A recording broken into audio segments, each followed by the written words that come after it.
What if what we call public opinion was just a manufactured narrative that makes it easier to convince people that if their views are different, that there's something wrong with that or there's something wrong with them? Spending is a tax. As soon as the government spends money, eventually it's a tax. Sometimes we put a direct tax on the people, sometimes we borrow the money, and sometimes we print the money. Freedom and the dignity of the individual have been more available and assured here than in any other place on earth. The Patrick Riggins Show. And now your host, Patrick Riggins.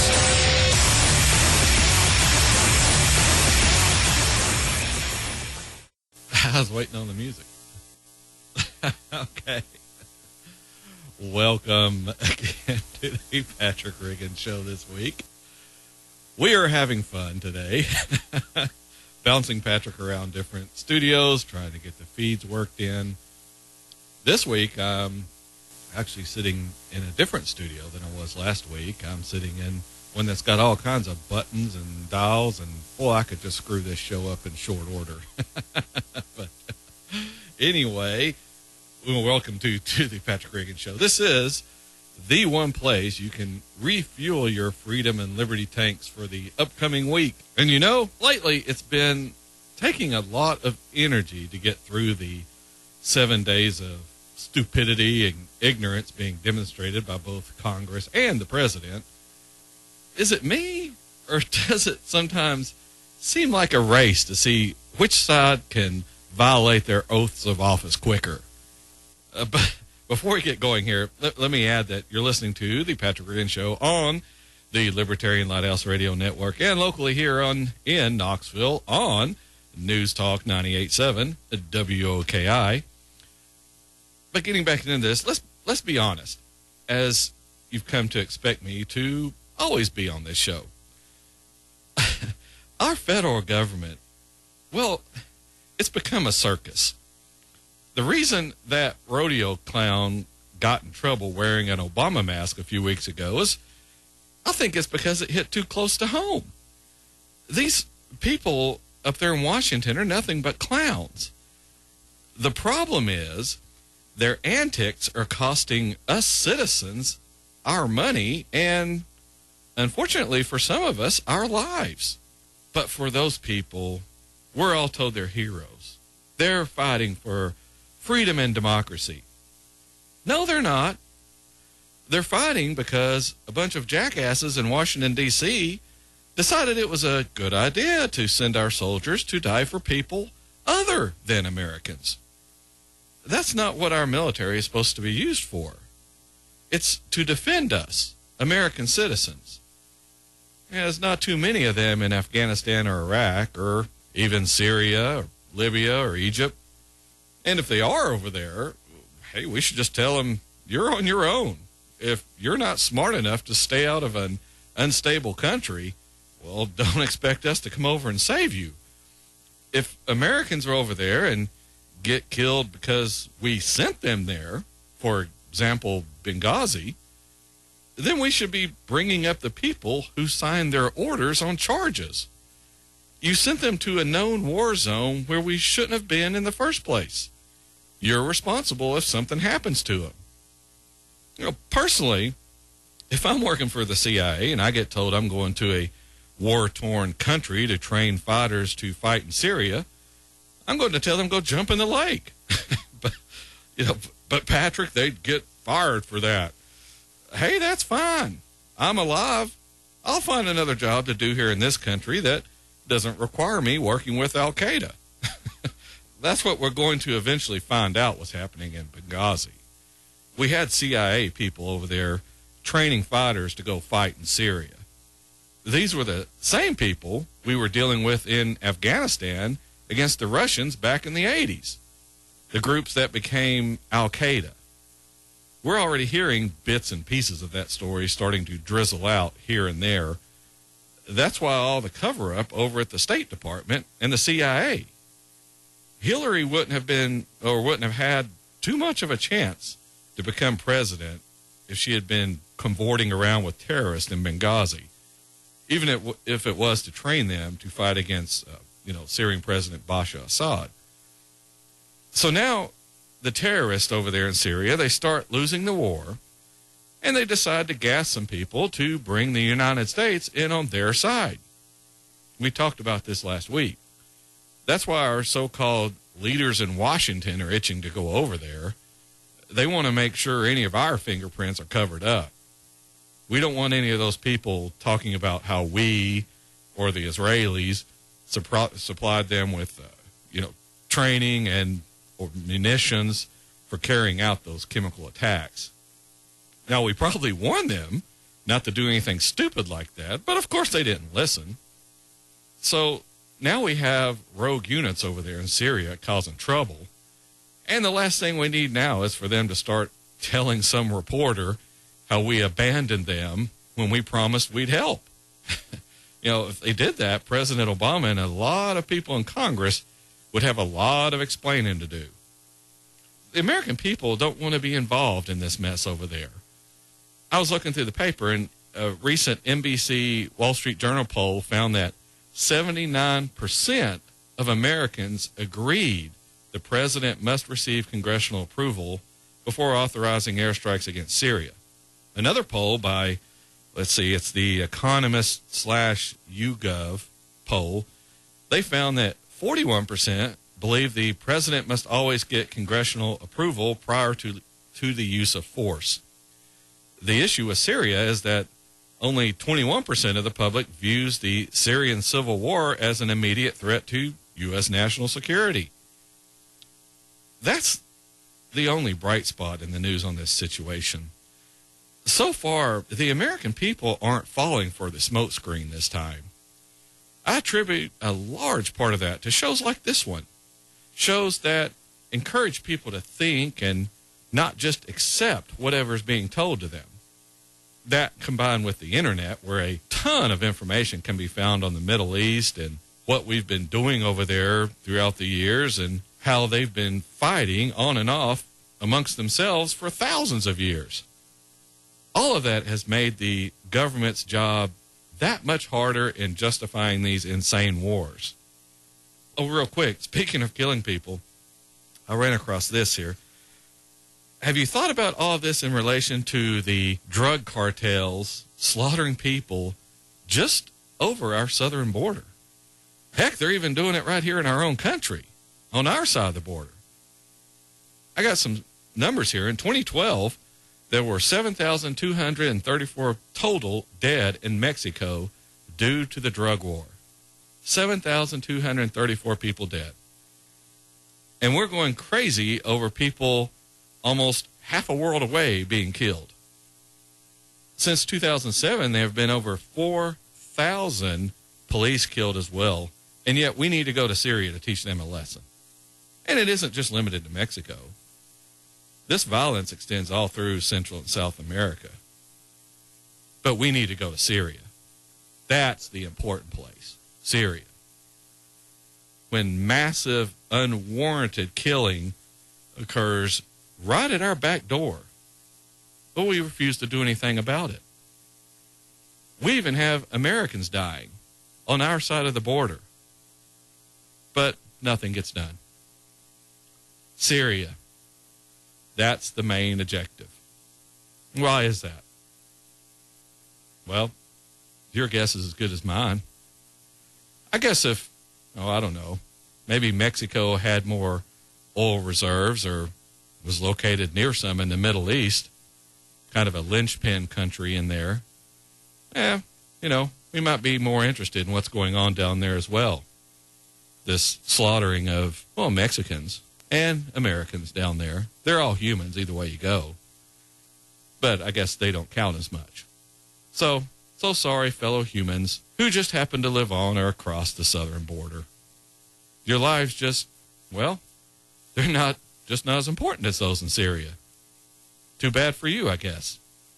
All men may be created equal, but I guess just like real estate, it's location, location, location. And Mexico's people's location, just doesn't make their lives as important as the ones in the Middle East. Sad to say, but I guess that's the only conclusion we can really draw from all this. Well, that and we got to get our fingerprints off everything that was going on over there in Syria and clean up Benghazi, too. That's why the big cover-up in Benghazi. This is going to continue coming out little by little. But if we string the report out over the next year, it's a lot easier to take than if we just come right out and say, oh, yeah, we were training people, and, well, we might have given them some stuff, too, to help them acquire chemical weapons, and then they used them on their own people. That would make us liable, so we don't want any of that. Anyway, we are up on our first break here, and this week, like every week, we're jam-packed with fresh, organically grown freedom and liberty. We'll start harvesting it when we come back here on the Patrick Riggin Show on the Libertarian Lighthouse Radio Network.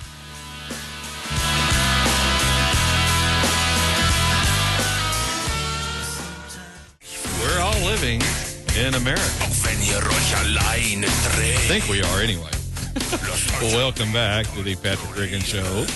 Coming to you on the Libertarian Lighthouse Radio Network and locally here on News Talk 98.7 WOKI.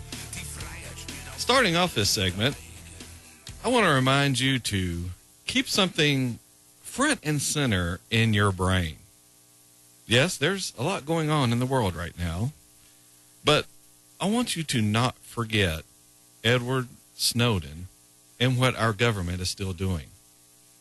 It's still building a massive NSA data center outside Salt Lake City. Let me tell you a little bit about it in case you've forgotten. The heavily fortified $2 billion center is expected to be up and running this month. The facility will consist of 4 25,000 square foot halls filled with servers, complete with raised floor space for cables and storage. In addition, there'll be more than 900,000 square feet for technical support and administration. The entire site will be self-sustaining, with fuel tanks large enough to power the backup generators for 3 days in an emergency, water storage with the capability of pumping 1.7 million gallons of liquid per day, as well as a sewage system and massive air conditioning to keep the servers cooled. Electricity will come from the center's own substation, built by Rocky Mountain Power, and capable of supplying the 65 megawatts required for the facility. We talked on the show about this a few months ago. We even put up a link to a detailed article from Wired magazine outlining the technical details of this cyber nightmare. I'll make a note and we'll get that posted again on Facebook after the show, a link to that today. I guess my question is, what have you done, if anything, about what Mr. Snowden alerted you to? Oh, I'm sure you talked about it with your friends and neighbors and coworkers, but what have you done about telling your congressional representatives about it? Have you called or emailed them?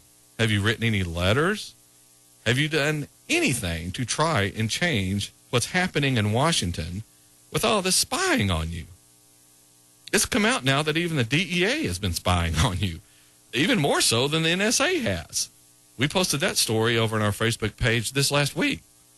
It's facebook.com/Patrick Riggin Show. If you can't get it, just call the NSA. They have the backup copy.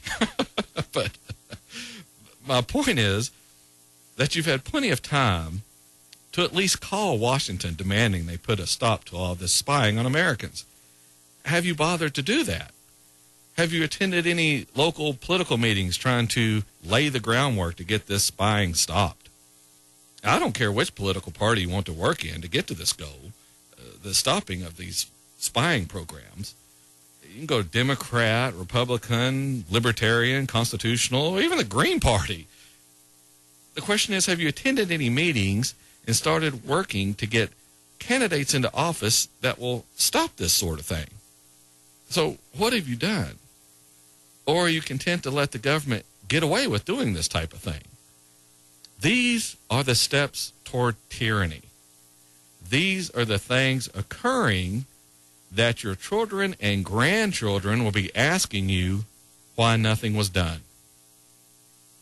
You know, they'll be saying, Gee, Granddad, you were told all about this spying and you didn't do anything about it. Did you think it was going to stop all on its own? Did you wonder when the government was rounding up all the Jewish people and put them on the train?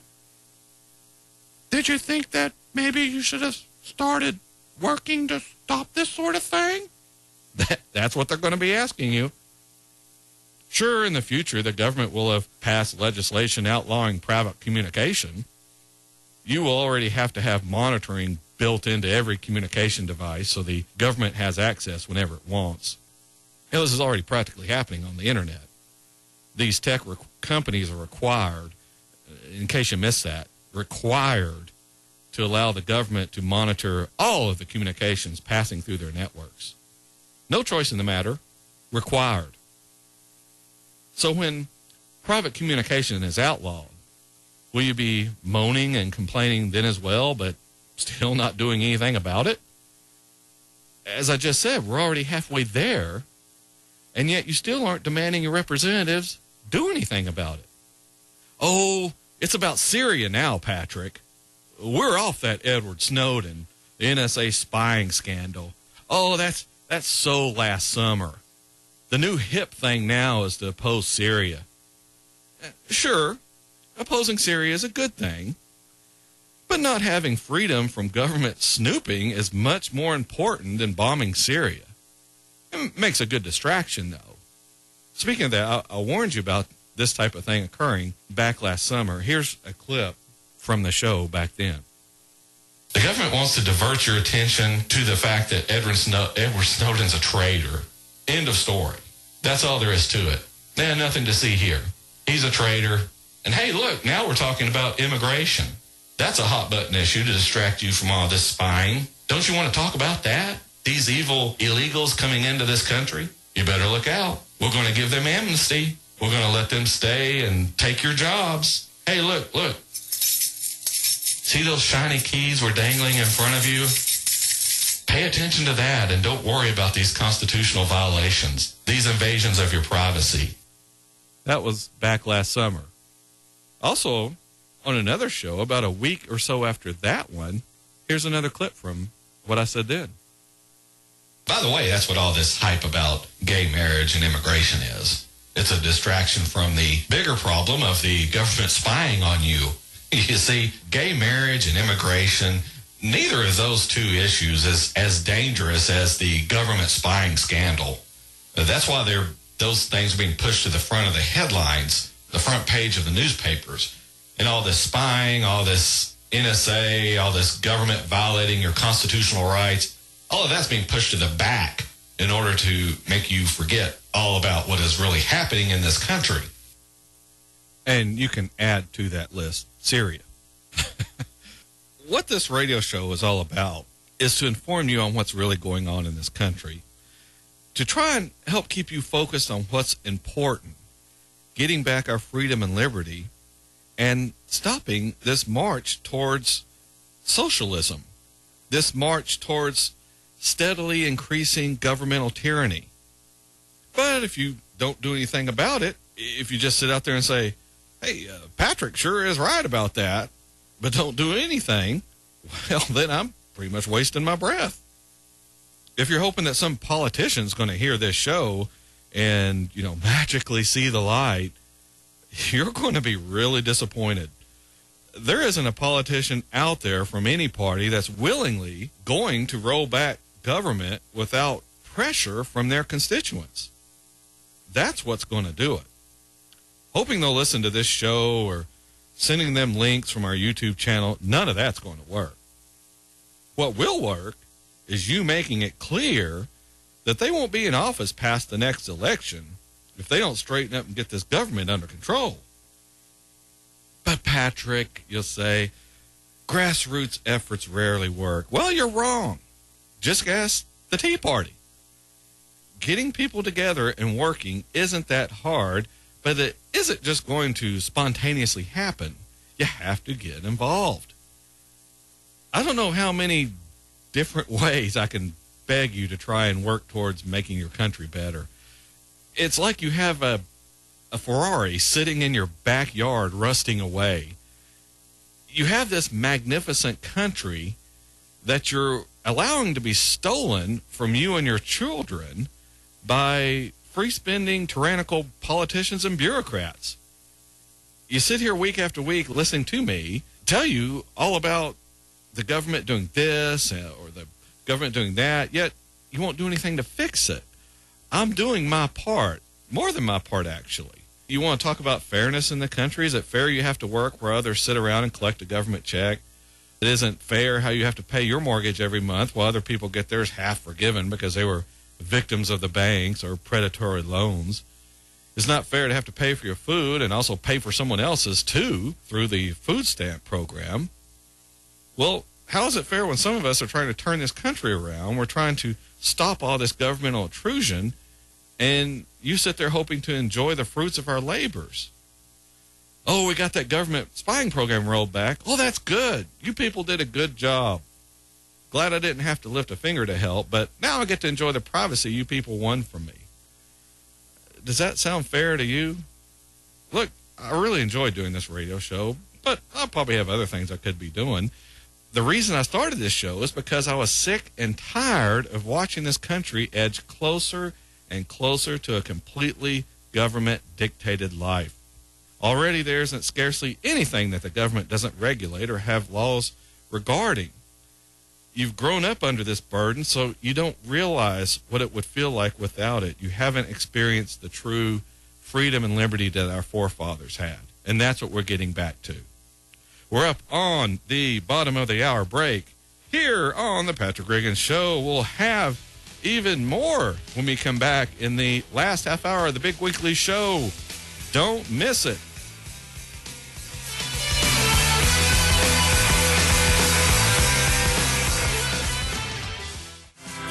Welcome back to the Patrick Riggins Show, where we don't run away. We take on the fight. Coming to you on the Libertarian Lighthouse Radio Network and locally here on News Talk 98.7 WLKI. Now, talking about Syria in the first segment, I forgot to play a few clips of the president's weekly address from this morning, so I won't get to those. Here is the first clip. This is how he started the address. Almost 3 weeks ago in Syria, more than 1,000 innocent people, including hundreds of children, were murdered in the worst chemical weapons attack of the 21st century. And the United States has presented a powerful case to the world that the Syrian government was responsible for this horrific attack on its own people. Interesting how we've already concluded that, one, all of these more than 1,000 people, I think the number's up to 1,400, they were all innocent, had nothing to do with the fighting. And two, that we've made a powerful case that the Syrian government was responsible, which is clearly not true. That's still up in the air. Here's his next clip. This was not only a direct attack on human dignity, it's a serious threat to our national security. Oh, so Syrians killing other Syrians with chemical weapons is a threat to our national security. Don't really know how that works, but maybe he can clear it up here in this next clip. Because they can also fall into the hands of terrorist groups who wish to do us harm. Ah, there we go. Terrorism. Boy, that good old catch-all word that's like some sort of magic cleaner that washes away all of your rights and freedom. It's all to combat terrorism. Our government used to wave the patriotic flag, and it still does to some extent, but it used to wave the flag to convince you it was only trying to help, that giving up your freedom and liberty was necessary. Now we raise this specter of terrorism when we want something done. We better get over to Syria before people start using chemical weapons here in our country. As I said in that first segment, this is all about cleaning up the evidence of the CIA meddling over there. Here's his next clip. As the leader of the world's oldest constitutional democracy, I also know that our country will be stronger if we act together, and our actions will be more effective. That's why I asked members of Congress to debate this issue and vote on authorizing the use of force. So if we act together, our actions will be more effective? So our munitions, our military stockpiles aren't as effective unless we all agree about using them? I think they'll kill just as many people whether we all agree about it or not. No, Mr. President, what you're demonstrating is that you don't have the courage nor the conviction to stand alone. You want someone else to get the blame as well. This is why the American people know this is a sham. This is why they don't support attacking Syria. They know this is just another chapter in the long line of wars that have been occurring over there for centuries. You're not trying to get involved to help anyone other than yourself and others tied into Washington. If it were a strictly humanitarian mission, you would have more support for it than you do, even though it would still be unconstitutional. Having a population not taught about that important document in the government-run education camps, that helps that go quite nicely. Here is his next clip. But we are the United States of America. We cannot turn a blind eye to images like the ones we've seen out of Syria. Really? Are you turning a blind eye to all of the killing going on in Africa? All of the genocide that's occurring there? How can you make the case for intervening to save lives in one part of the world and not the other? That's the question. Failing to respond to this outrageous attack would increase the risk that chemical weapons could be used again, that they would fall into the hands of terrorists who might use them against us. And it would send a horrible signal to other nations that there would be no consequences for their use of these weapons, all of which would pose a serious threat to our national security. Hey, there's that terrorism threat again. Am I the only one who thinks this argument is getting just a tad bit old? Chemical weapons, terrorism, national security. What the president is asking us to believe is there are no other chemical weapons in this entire world, only the ones in Syria. Because if we don't get over there and strike the Syrian government, then terrorists, who, by the way, are fighting the Syrian government, they'll get chemical weapons and bring them over here. That's why it's a national security issue, even though it's all the way around the world there. Not quite to the other side, but getting close. I've talked about how ignorant this argument is before, but let me recap quickly. Mexico, unsecured border, enormous numbers of people crossing every day, documented crossings of large numbers of people not from Mexico, but in fact from Middle Eastern countries. Don't you think by now something major would have happened already if the terrorists were that intent on attacking this country? The government can't even track all the Mexicans coming into this country. What makes you think they can track anyone else from another country crossing that border? You know, the president claims he has this authority to bomb another country that isn't threatening us. First off, as you already know, that's legally, well, if you want to go further, morally wrong. But let's overlook that for a minute. If bad things are going on over there and military strikes would stop that, then why isn't he doing it? It's like you're saying you have the authority to stop someone from being mugged, well, which you actually do have, unlike the president intervening in Syria. But you have the authority and you have the ability through your use of fighting abilities or a firearm or whatever. But you say you aren't going to do it unless you get permission from some of your neighbors. If the situation is so bad that it calls for military action to stop people from being killed, then why isn't the president doing it if it feels so strongly about it?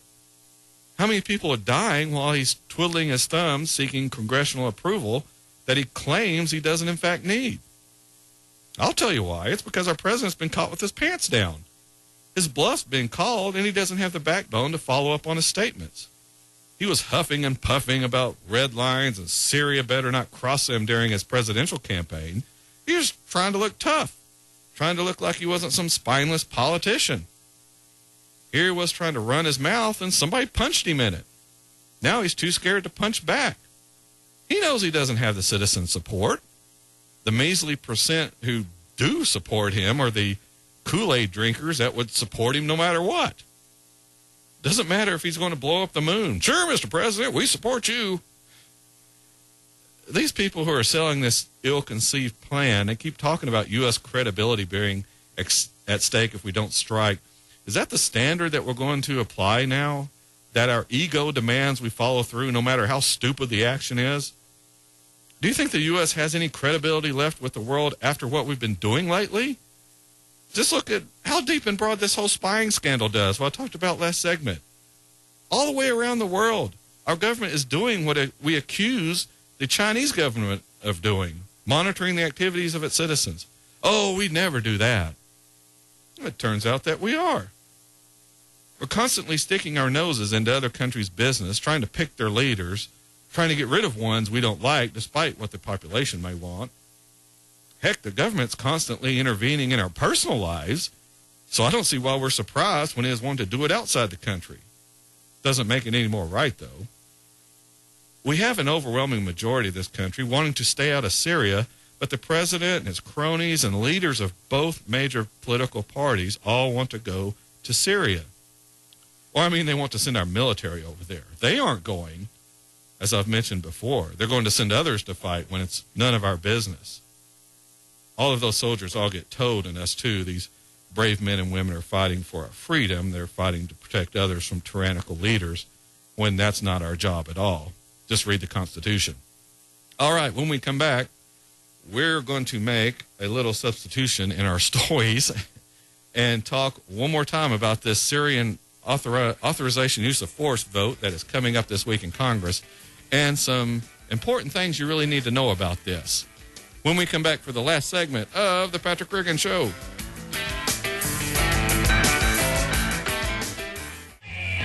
Oh, yes. Remembering causing the cleaning crew at a theater to really curse the people who were watching the movie before, the night before, listening to a little Rocky Horror Picture Show there, Time Warp. Welcome back to the Patrick Riggin Show, the premier show of the Libertarian Lighthouse Radio Network and News Talk 98.7 WOKI. Let me bring that back up here.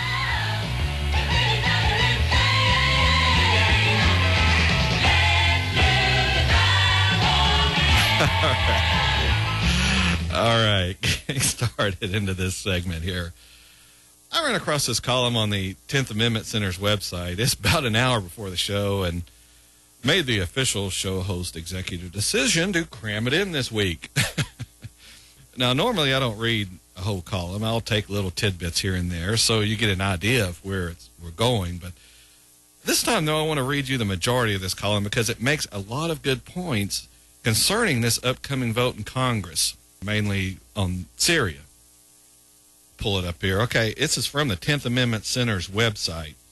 It's by Michael Boldin. Not Bolton, Boldin. Boldin. What he says is, in response to heavy public opposition to a unilateral executive war against Syria, and he notes, yes, limited strikes on another country are certainly a war in the legal sense, the Obama administration has given the appearance of a tip of the hat to constitutional procedure by, quote, seeking approval from Congress. I know quite a few people who, while still rightly opposed to intervention in Syria from a moral standpoint, have referred to this as at least going in the right direction. I don't. In fact, beyond a temporary delay before the imperial president's next foreign crime, this changes nothing. It's a Band-Aid at best. And here's 3 reasons why. 1, the rhetoric coming from the, quote, peace candidate would have fit quite nicely anywhere in the Bush war years. When Obama says he doesn't actually need permission from Congress to wage war against another country, and that he, quote, always reserves the right and responsibility to act, unquote, it may well have been the words of Dick Cheney. John Kerry, the reformed anti-war activist, might as well be Rumsfeld or any of the other criminals of those unfortunate days. Fact, these people don't have principles or sound morals. They have power, and they want to use it. Asking for permission to declare war while claiming it's not needed doesn't give me warm fuzzies. It makes me angry. You didn't get a peace president. You've been had. is number 2 reason.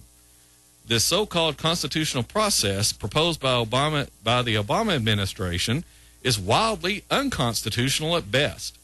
Unfortunately, most Americans don't understand the constitutional underpinnings of congressional and executive war powers, so it's a wolf in sheep's clothing. Here's the short version. The Constitution declares the power, or delegates the power to declare war to Congress. The president then has the power to wage the war once declared by Congress.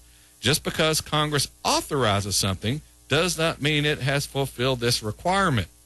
Usually, it's just a sham. And he goes on to say, after their authorized use of force, he talks about what we did in Iraq, and he said, clearly it wasn't constitutional. It's not even close. Congress never declared war. They told George Bush, you make the call, let us know what you decide. And this flies in the face of what James Madison had to say. The executive has no right in any case to decide the question whether there is or is not cause for declaring war. In any case, he makes note of that. What he goes on, I'm kind of skipping down through here because we're running out of time. But his third reason that he talks about this not being a good thing, the so-called more limited authorization for the use of military force proposed in the Senate is unconstitutional garbage as well. And he lists the text of it, which basically says the president's authorized to go into Syria and respond to the use of weapons of mass destruction. And Mr. Bolden says, if you believe that handing the president the same power to make the final determination over war is somehow a better situation, I've got some land on Saturn to sell you. There's good reason to want a system where just one person would never have the power to determine if an entire country will go to war, to determine if you'll have to pay for the killing that this country or the government's carrying out, to determine possibly if you or your children may have to fight and die for their cause. The founders knew this because they experienced it. We had just come out of the Revolutionary War. You and I should know this too because you and I are experiencing this firsthand. Again, that is out at the 10th Amendment Center's website, Michael Boldin, Boldin. If you go out, I think it's 10thamendmentcenter.org or .com. If you just do a search for 10th Amendment Center, you can get that. It's the title of the column is Syria, AUMF. It's not a step in the right direction. All right, we're up on the end of the show here on the Patrick Riggins Show. If you want more information about us, you can go to our Facebook page, facebook.com/Patrick Riggins Show. Riggins is Riggins. And you don't have to be a member of Facebook. Just type that in. You can also go to our YouTube channel, youtube.com/Patrick Riggins Show, youtube.com/Patrick Riggins Show. And you can email us, patrickrigginshow@gmail.com. Or drop us a card or letter to the studios here. Remember, liberty begins with you in your head.